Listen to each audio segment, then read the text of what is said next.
तो कहानी की शुरुआत 1944 समय के जर्मनी को दिखाते हुए होती है। ये समय वर्ल्ड वॉर 2 का था, जहां हिटलर ने अपनी नाजी सेना को सभी यहूदियों और अफ्रीकन लोगों को कैद करने का ऑर्डर दिया था। यहाँ हम कुछ नाजी सैनिकों को एक घर में जाते हुए देखते हैं, क्योंकि उन्हें शक था कि वहाँ एक अफ्रीकन लड़की छुपी हुई है। ये घर कर्स्टिन नाम की जर्मन लेडी का था, जो अपने बच्चों के साथ रहा करती थी। जब एक सैनिक उससे उसकी बेटी के बारे में पूछता है, तो वो बताती है कि मेरी बेटी जर्मन है और अभी वो अपनी आंटी के घर गई हुई है, जिससे सैनिक वहाँ से चले जाते हैं। इसके बाद कर्स्टिन घर के फ्लोर में बने सीक्रेट बॉक्स को खोलती है और हम देखते हैं कि कर्स्टिन ने अपनी 16 साल की बेटी लेना को उसमें छुपा रखा था। दरअसल लेना ब्लैक थी, क्योंकि कर्स्टिन का हस्बैंड एक ब्लैक था। इस वजह से ही सभी लेना को अफ्रीकन समझ रहे थे। अब क्योंकि इस शहर में लेना को नाजी सेना से खतरा था, इसलिए कर्स्टिन उसे बर्लिन ले जाने का कहती है, क्योंकि वहाँ सभी लोगों के लिए समान कानून थे।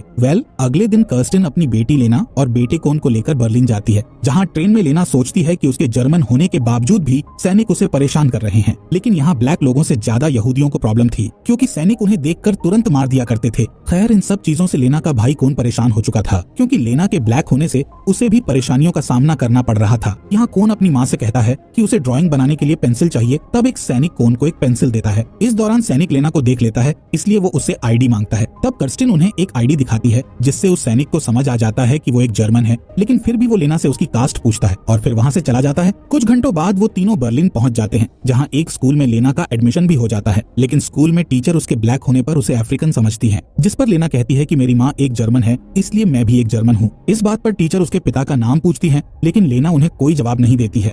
रात के समय लेना अपनी माँ से अपने पिता के बारे में पूछती है, जिस पर कर्स्टिन कहती है कि मैं पहले ही तुम्हें सब कुछ बता चुकी हूँ। अगले दिन लेना को घर लौटते समय कई यहूदी दिखाई देते हैं, जिनके साथ बुरा सलूक हो रहा था। तभी एक जर्मन लड़का लेना को भीड़ में धक्का देकर यहूदियों के साथ जाने का कहता है। इसी दौरान हिटलर यूथ ग्रुप का मेंबर लुट्ज सड़क के दूसरी तरफ से लेना को देखता है। लुट्ज को देखकर लग रहा था कि वो लेना को पसंद करने लगा है। खैर, अब लेना अपनी माँ और भाई के साथ अपनी आंटी के घर जाती है, जहाँ आंटी कर्स्टिन से कहती है कि अगर लेना को यहाँ किसी ने देख लिया तो बहुत प्रॉब्लम हो जाएगी। तभी वहाँ लेना के अंकल आ जाते हैं। तब आंटी लेना और कोन को पीछे के गेट से बाहर भेज देती है, जिसके बाद कर्स्टिन अंकल से लेना के लिए नकली पेपर्स बनाने का कहती है, जिससे लेना खुद को जर्मन साबित कर सके। साथ ही कर्स्टिन उनसे वादा करती है कि वो उन्हें फिर कभी भी परेशान नहीं करेगी। इधर कोन और लेना ब्रेड खरीदने के लिए एक दुकान में जाते हैं, जहाँ काम करने वाला लड़का गंटर उन्हें सामान देने की बजाय जोक सुनाने लगता है, जिससे दुकान में सामान लेने आए लोगों की लाइन लगने लगती है। तब दुकानदार गंटर को जल्दी जल्दी काम करने का कहता है, इसलिए गंटर उन्हें सामान देते हुए अपनी बातों से खुश करता है। इसी रात कोन हिटलर यूथ नाम के ग्रुप में शामिल होने जाता है, क्योंकि बर्लिन में रूल था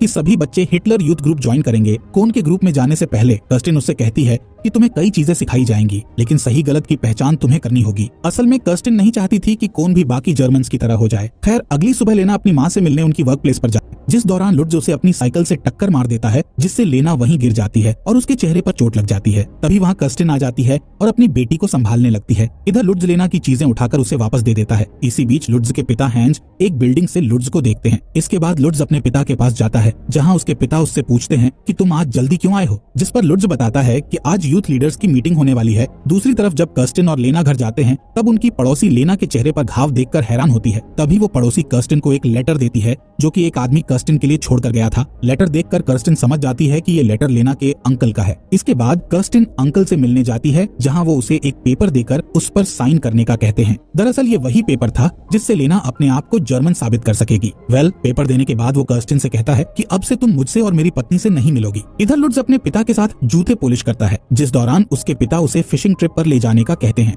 दूसरी ओर कर्स्टिन लेना को उन पेपर्स पर साइन करने का कहती है। तब लेना साइन करने से मना कर देती है, जिससे कर्स्टिन उसे समझाती है कि अगर तुमने साइन नहीं किया तो नाजी सेना तुम्हें पकड़ कर ले जाएगी और फिर तुम्हारा ऑपरेशन किया जाएगा, जिससे तुम कभी भी मां नहीं बन पाओगी। अगले दिन लेना को स्कूल से निकाल दिया जाता है, इसीलिए लेना अपने घर आ जाती है और दुखी होकर अपनी माँ से कहती है कि अब से मैं भी तुम्हारे साथ काम पर चलूंगी। इसलिए अगले दिन कर्स्टिन उसे अपने साथ ले जाती है, जिस दौरान लुट्ज एक बार फिर लेना को देखता है। तभी लुट्ज के पिता उसे अपने साथ घर चलने का कहते हैं, जिस पर लुट्ज कहता है कि मैं अपनी साइकिल से घर जाऊंगा। इसके बाद वो लेना का पीछा करता है और उससे पूछता है कि क्या तुम ठीक हो, जिस पर लेना कहती है कि मैं ठीक हूँ। ये कहकर वो वहाँ से चली जाती है। इसी दिन लेना नाजी सैनिकों को देखती है, जो गंटर का मजाक उड़ाते हुए उसे अपनी पैंट उतारने पर मजबूर कर रहे थे। तभी उन सैनिकों को पता चलता है कि गंटर एक यहूदी है, इसलिए वो उसे मार डालते हैं, जिससे लेना को बहुत दुख होता है और वो अपने घर आ जाती है। जहाँ डिनर करते समय कोन गुस्से में कहता है कि अच्छा हुआ उस यहूदी गंटर को मार दिया। तब कर्स्टिन कोन को समझाती है कि किसी के यहूदी होने या ना होने से कुछ नहीं होता है, क्योंकि सबसे पहले हम इंसान हैं। इधर लुट्ज अपने पिता से कहता है कि वो युद्ध में जाना चाहता है, जिस पर हैंज उसे अपने युद्ध के अनुभव बताते हुए युद्ध में न जाने की सलाह देता है। अगली सुबह लेना देखती है कि उसके घर के बाहर हिटलर यूथ ग्रुप के बच्चे परेड करने के लिए इकट्ठा हुए हैं, इसलिए वो बाहर जाकर परेड में शामिल होने की कोशिश करती है, लेकिन जर्मन लड़कियां उसे देखकर घूरने लगती हैं, जिससे दुखी होकर लेना भाग जाती है और छुपकर परेड को देखने लगती है, जहां लुट्ज उसे देख लेता है और उसे समझाता है कि इस तरह छुपकर परेड देखने से तुम मुसीबत में पड़ सकती हो, जिस पर लेना कहती है कि मैं यहाँ अपने भाई को देखने आई थी।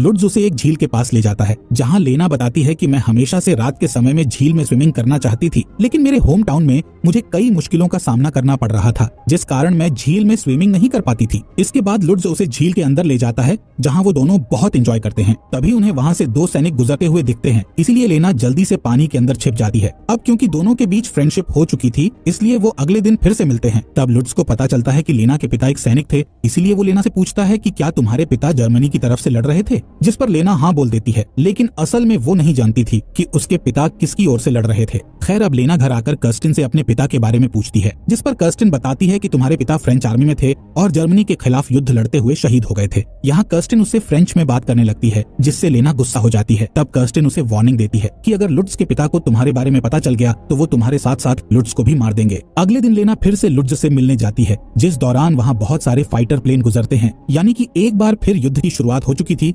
लेना जल्दी से अपनी माँ के पास जाती है, वहीं लुट्ज भी अपने काम पर चला जाता है। यहाँ लुट्ज देखता है कि कौन लेना के बारे में भला बुरा बोल रहा है, इसलिए लुट्ज उसे सजा देने के लिए उसके मुंह में मिट्टी डाल देता है, जिसके बाद वो कोन को उसके घर पर छोड़ता है। तब लेना कोन से बात करने की कोशिश करती है, जिस पर कोन कहता है कि मैं तुमसे नफरत करता हूँ। इसी रात नाजी सैनिक उनके घर आते हैं और कर्स्टिन से लेना के पेपर्स मांगते हैं। जब कर्स्टिन सैनिक को पेपर्स दिखाती है, तब सैनिक उन पेपर्स को जला देता है। अगली सुबह हम लुट्ज को देखते हैं, जो अपने पिता को मना रहा था कि वो उसे युद्ध में जाने दें, लेकिन उसके पिता उसे मना कर देते हैं। दूसरी ओर सड़क पर कुछ सैनिक लेना का रास्ता रोकते हैं। तब लुट्ज वहाँ आता है और उसे सैनिकों से बचाकर अपने घर ले जाता है, क्योंकि उसके पिता अभी शहर से बाहर गए हुए थे। यहाँ वो दोनों डांस करते हैं और इंटीमेट हो जाते हैं। अब रात में लुट्ज उसे उसके घर छोड़ने जाता है, जिस दौरान एक सैनिक लुट्ज को देख लेता है, इसलिए लेना जल्दी से छुप जाती है। सैनिक के जाने के बाद दोनों घर आ जाते हैं, जहाँ लुट्ज लेना को अपनी खानदानी रिंग देता है। अगली सुबह जब कर्स्टिन काम पर जाती है, तब वो एक सैनिक से टकरा जाती है, जिससे दूसरा सैनिक लेना को देखकर उससे आईडी पेपर मांगता है। अब क्योंकि लेना के पास कोई भी पेपर नहीं था, इसलिए सैनिक कर्स्टिन और लेना को अलग कर देते हैं। इसके बाद लेना मदद के लिए लुट्ज के पास जाती है, जहाँ उसे एक आदमी से पता चलता है कि लुट्ज वहाँ से जा चुका है। अब लेना कोन को अपनी आंटी के घर छोड़ देती है और काम पर निकल जाती है, जिस दौरान वो देखती है कि सैनिक सबके पेपर्स चेक कर रहे हैं, इसलिए वो वहाँ से भागने लगती है। पर तभी सैनिक उसे पकड़कर लेबर कैंप में भेज देते हैं,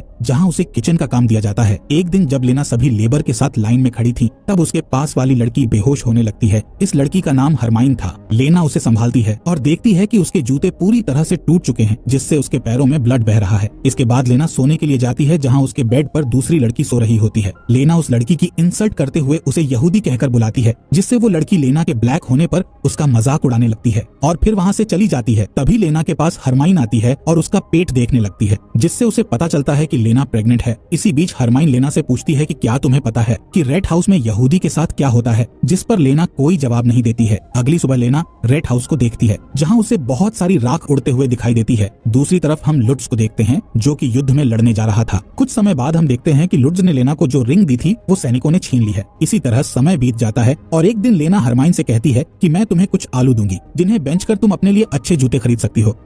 रात में हरमाइन लेना से कहती है कि मैंने सैनिकों से झूठ बोला है कि तुम्हारा ऑपरेशन हो चुका है और तुम मां नहीं बन सकती हो, इसलिए हमें तुम्हारे पेट को छुपाकर रखना होगा ताकि सैनिकों को तुम्हारे प्रेग्नेंट होने का पता ना चल सके। जिसके बाद हरमाइन काम पर जाने से पहले लेना के पेट में कपड़ा बांधकर उसके पेट को छुपाती है। अब दोनों अपने अपने काम पर चली जाती हैं। जहाँ लेना किचन में काम करते समय हरमाइन के लिए आलू चुराती है, लेकिन जब वो अपने बंकर में जा रही थी तब एक सैनिक को उस पर शक होता है, इसलिए वो लेना को चेक करने के लिए उससे सारे कपड़े उतारने का कहता है। इसी बीच वहाँ लुट्ज आ जाता है और लेना को कैंप में देखकर शॉक हो जाता है। अब लुट्ज उस सैनिक से लेना को बचाता है और उसे बंकर तक छोड़ने जाता है। इसके बाद लुट्ज अपने पिता के ऑफिस में जाता है और अपने पिता से पूछता है कि मुझे कैंप में क्यों बुलाया है। तब उसके पिता उसे बताते हैं कि ये जगह तुम्हारे लिए सेफ है। दूसरी तरफ लेना हरमाइन को आलू का टुकड़ा देती है और फिर हरमाइन के पैर में पट्टी बांधती है। अगली सुबह लेना हेंज की ऑफिस विंडो साफ करते समय देखती है कि हेंज भी वैसी ही रिंग पहने हुए है जो लुट्ज ने उसे दी थी। इससे लेना समझ जाती है कि हेंज ही लुट्ज के पिता हैं। इसके बाद लुट्ज लेना से मिलता है और उसे एक सेफ जगह पर ले जाकर बात करता है। वो लेना से पूछता है कि तुम यहाँ कैसे आई और तुम्हारी माँ कहाँ है,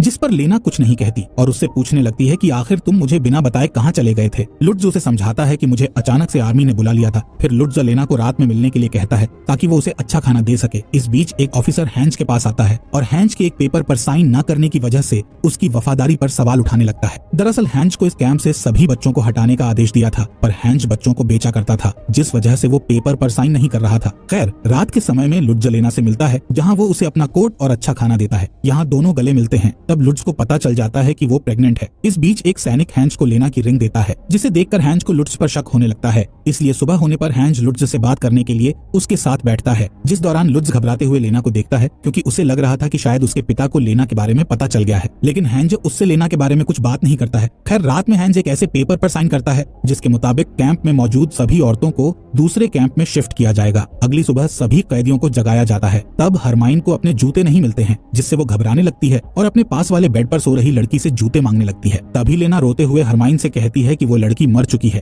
अब सभी को लाइन में लगने के लिए कहा जाता है, जहाँ एक ऑफिसर देखता है कि हरमाइन ने जूते नहीं पहने हैं, इसलिए वो लुड्ज से हरमाइन को गोली मारने का कहता है। लेकिन लुड्ज उसे नहीं मारता है, जिससे वो ऑफिसर हरमाइन को गोली मार देता है। ये देख लेना वहीं पर उल्टी कर देती है, जिससे ऑफिसर उस पर गन पॉइंट कर देता है। तभी लेना बेहोश हो जाती है। इसी बीच लुड्ज अपने ऑफिसर का ध्यान भटकाने के लिए लाइन में खड़ी एक लड़की को पीटने लगता है, जिससे ऑफिसर का ध्यान लेना से हट जाता है और लेना की जान बच जाती है। इसके बाद लुड्ज लेना से मिलता है, जहां लेना उससे कहती है कि मुझे जर्मन होने पर कोई गर्व महसूस नहीं होता है, क्योंकि मेरे जर्मन होने के बाद भी मेरे साथ भेदभाव हो रहा है। तब लुड्ज उसे कैंप से भागकर जर्मनी छोड़ने के लिए कहता है, जिस पर लेना मना करते हुए कहती है कि मैं अपनी पहचान छिपाकर जीना नहीं चाहती हूँ। इसके बाद लुड्ज अपने पिता के ऑफिस में जाता है, जहाँ उसे पता चलता है कि सभी कैदियों को दूसरे कैंप में भेजा जा रहा है। साथ ही हैंज उसे वो रिंग दिखाता है, जिससे लुड्ज समझ जाता है कि उसके पिता को सब पता चल चुका है। यहाँ हैंजर लुड्ज को बताता है, शायद आज रात हमारे कैंप पर दुश्मन हमला करने वाले हैं, इसीलिए तुम्हें संभल कर रहना होगा। अब लुड्ज जल्दी से लेना के पास जाता है और उसे सैनिक की यूनिफॉर्म देता है, ताकि लेना को यहाँ से भागने में प्रॉब्लम ना हो। इसी रात कैंप में जर्मनी के दुश्मनों द्वारा हमला हो जाता है। ये देखकर लेना सैनिक वाली यूनिफॉर्म पहनने लगती है, पर उसे लगता है कि यूनिफॉर्म पहनने के बाद भी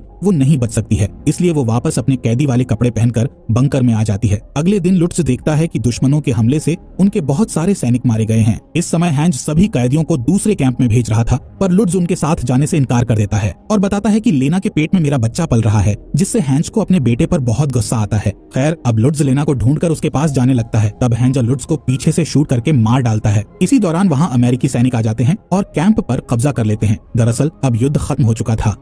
यहाँ लेना लुड्ज की लाश को देखकर पूरी तरह से टूट चुकी थी। तभी एक ब्लैक सैनिक लेना को वहाँ से लेकर चला जाता है। कुछ दिनों बाद हम लेना को एक कैंप में देखते हैं, जो कि फ्रेंच सैनिकों का था। यहाँ एक ब्लैक सैनिक लेना से बात करता है और लेना को अच्छी जर्मन लड़की कहकर बुलाता है। मूवी के अंत में लेना को फिर से अपनी फैमिली वापस मिल जाती है और वो अपने भाई और माँ को पाकर खुश हो जाती है। इसी के साथ इस मूवी का यहीं पर एंड हो जाता है। दोस्तों, अगर आपको ये वीडियो अच्छी लगी हो तो प्लीज इस वीडियो को लाइक और हमारे मिस्ट्री एक्सप्लेन चैनल को सब्सक्राइब कर लीजिए।